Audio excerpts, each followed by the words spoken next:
Halo, Assalamualaikum. Ketemu lagi dengan Bu Ain. Kali ini kita akan membahas tentang pertidasamaan kuadrat dua variabel. Apa sih pertidasamaan kuadrat dua variabel? Nah, pertidasamaan kuadrat dua variabel ditandai di mana derajat tertinggi daripada variabel adalah 2. Seperti yang kalian lihat.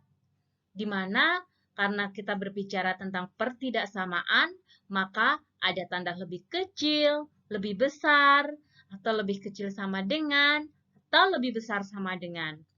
Fokus perbicaraan kita tentang pertidaksamaan kuadrat dua variabel, kita fokuskan pada pertidaksamaan kuadrat fungsi parabola.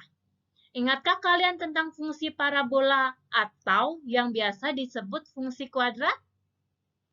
Seperti ini ya. Ini adalah bentuk persamaan dari fungsi parabola atau fungsi kuadrat.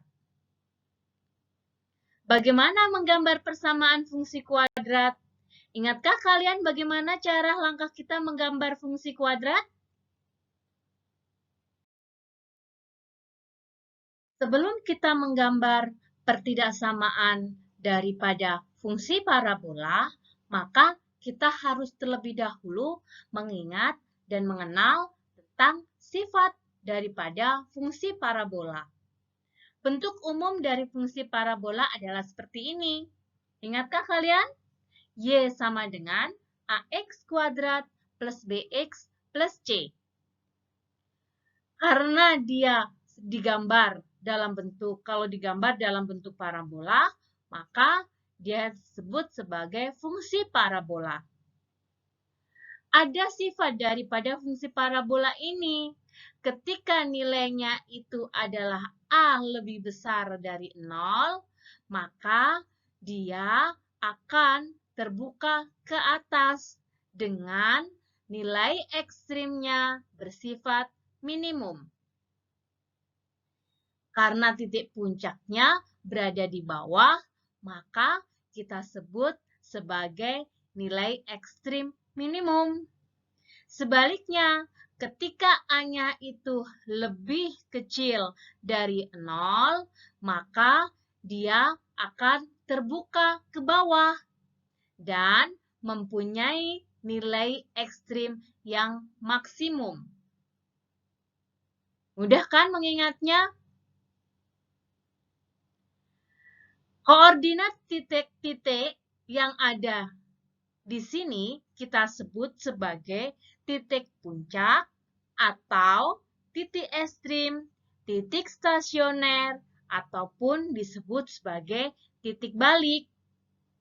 Titik ekstrim, puncak maupun stasioner ini didapatkan dari koordinat dari XP dan YP. Di mana XP di sini kita sebut sebagai sumbu simetri dan YP-nya kita sebut sebagai nilai ekstrimnya. Di mana D di sini adalah diskriminan. Diskriminan adalah B kuadrat min 4AC.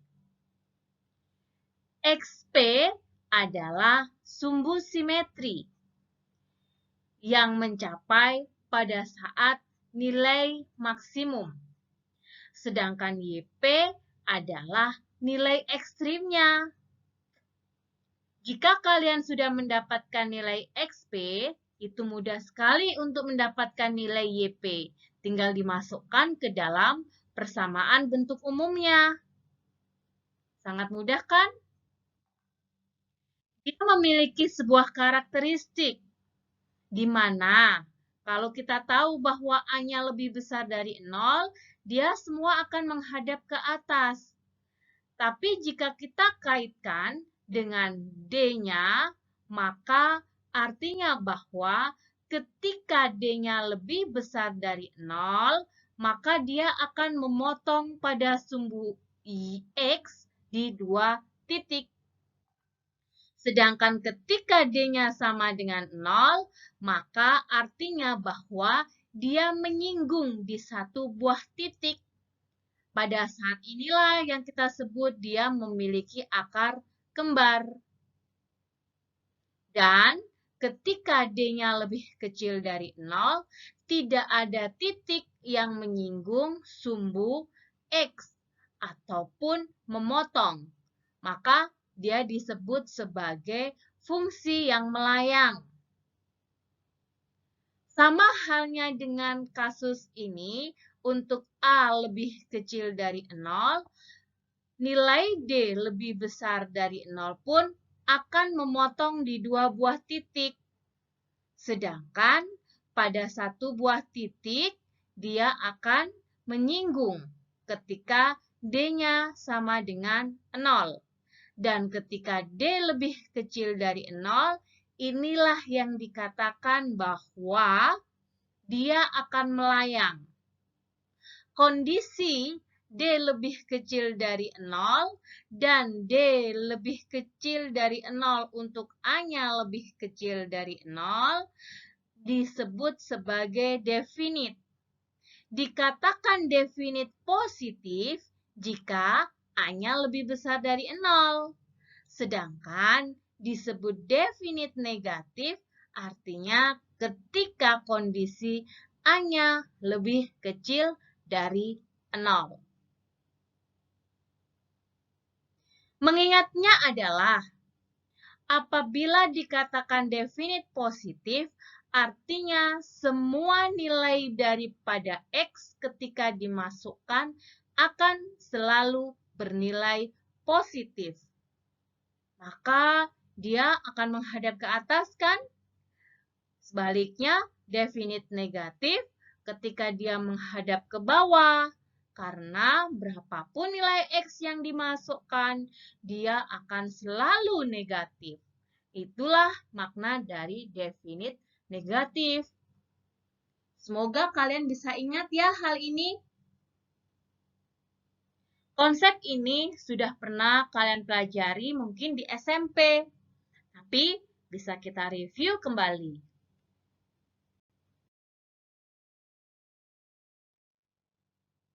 Sekarang kita akan menggambar fungsi kuadrat. Fungsi kuadrat, bagaimana cara menggambarnya? Adalah 1. Sama halnya dengan menggambar fungsi linear pada pertemuan sebelumnya, yaitu kita menentukan titik yang memotong sumbu X dan yang memotong sumbu Y.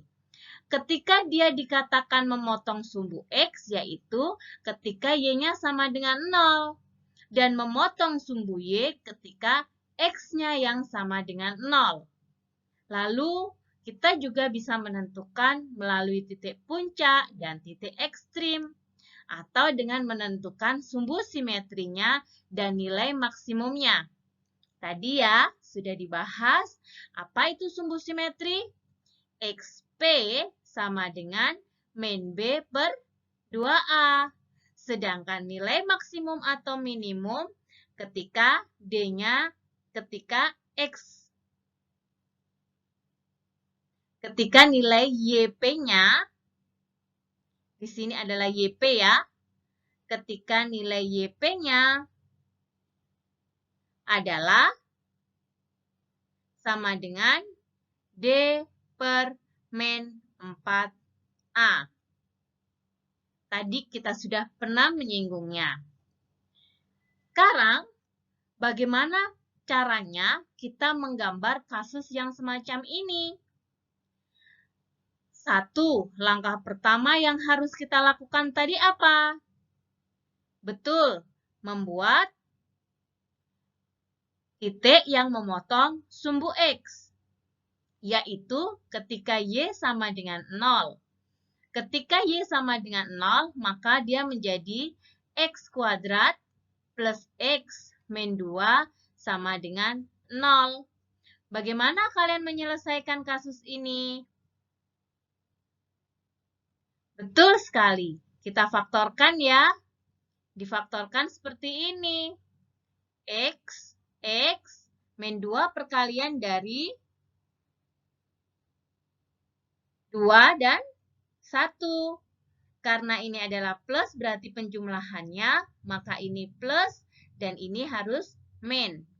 Maka kita punyai bahwa X-nya sama dengan 1. Dari mana 1? Dari X min 1 sama dengan 0. Maka X-nya sama dengan 1. Atau X plus 2-nya yang sama dengan 0, sehingga X-nya sama dengan min 2. Dari sini kita dapatkan salah satu titik, yaitu 1,0 dan min 2,0. Lalu, setelah itu, betul, langkah yang kedua yaitu kita cari nilai X sama dengan 0. Kalau X sama dengan 0, tinggal kita ganti ya nilainya ini menjadi 0. Maka kita mendapatkan nilainya sama dengan Y sama dengan min 2. Titik koordinatnya apa? 0, min 2. Mudah ya? Nah, apakah perlu kita mencari titik puncaknya atau titik ekstrim? Sebenarnya, ini hanya membantu kita. Apabila ketika kalian sudah mendapatkan titik yang memotong sumbu X dan sumbu Y, sudah bisa membantu kalian, itu sudah cukup. Ketika kita sudah mendapatkan titik-titik ini, kita masukkan ya ke dalam diagram Kartesiusnya.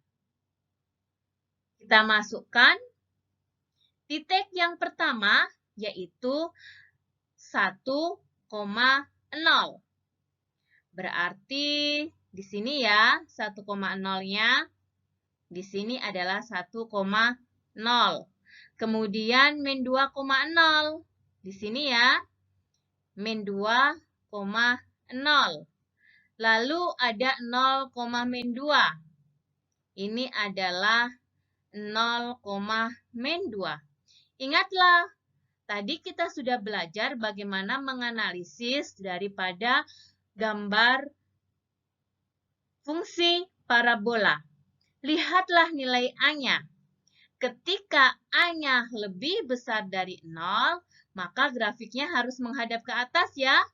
Maka karena pada kasus ini A-nya sama dengan 1, maka artinya bahwa A-nya lebih besar dari 0.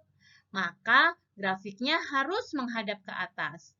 Tinggal kita hubungkan titik-titik ini, lalu kita hadapkan ke atas, kita bisa mendapatkan yang namanya sketsa daripada fungsi kuadrat.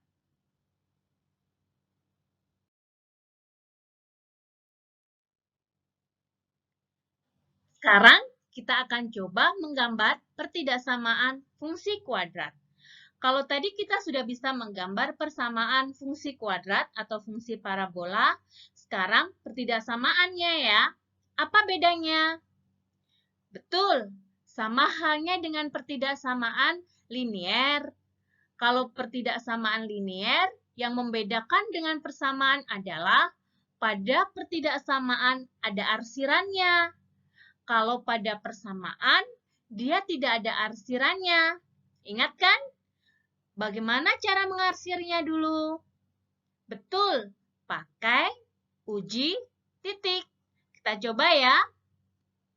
Diberikan seperti ini. Langkah yang harus kita lakukan terlebih dahulu, yaitu, betul sekali, kita cari yang pertama, yaitu titik yang memotong sumbu X. Yang memotong sumbu X artinya Y-nya yang sama dengan 0. Kita buat Y sama dengan 0 ya.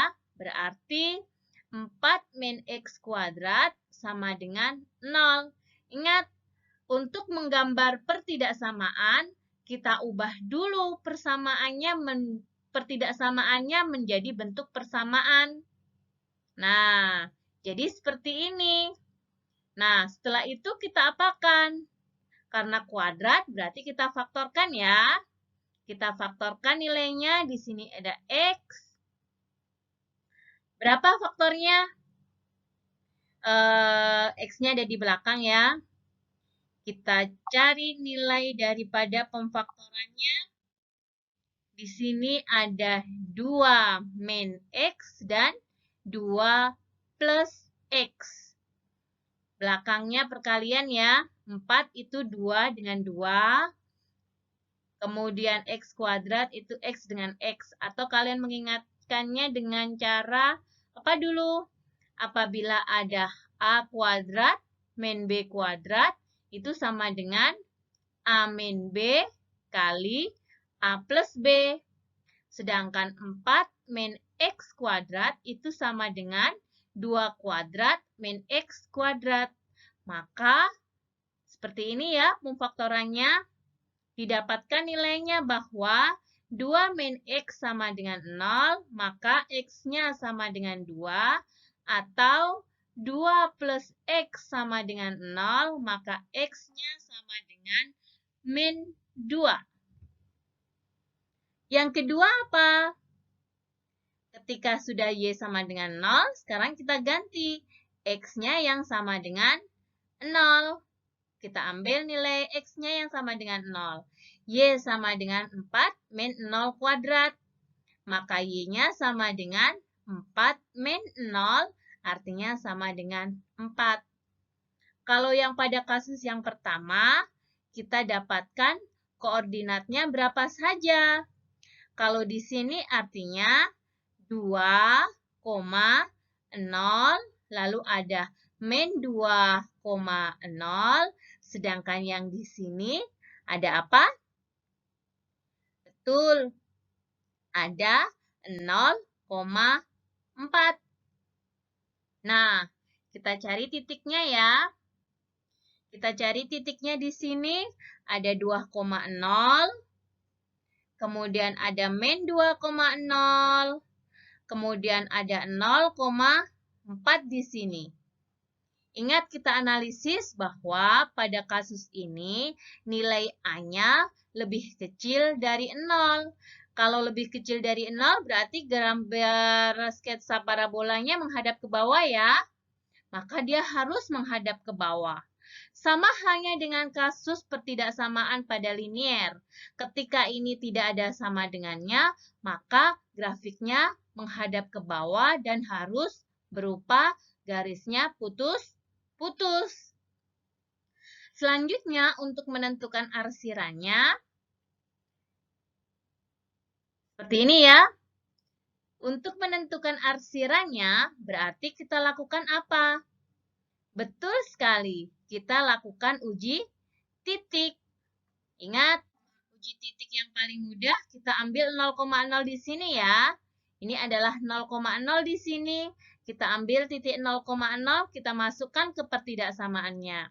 Ketika pertidaksamaan Y lebih besar dari 4 min X kuadrat, kita masukkan nilai uji titiknya yaitu 0,0, maka dia menjadi 0 lebih besar 4.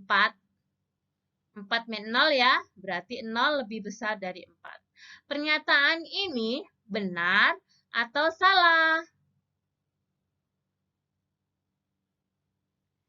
Betul sekali.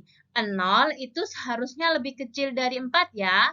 Maka pernyataan ini kita katakan salah. Maka titik 0,0 di sini merupakan bukan DHP-nya. Maka DHP-nya ada di sini. Ini adalah DHP. Boleh kalian arsir pada wilayah yang bukan daerah penyelesaian atau yang daerah penyelesaiannya. Kalau di sini Bu Ain mau arsir yang daerah penyelesaian ya. Berarti yang wilayah DHP yang kita arsir yang ada di luar daripada parabola. Seperti ini ya. Mudah bukan?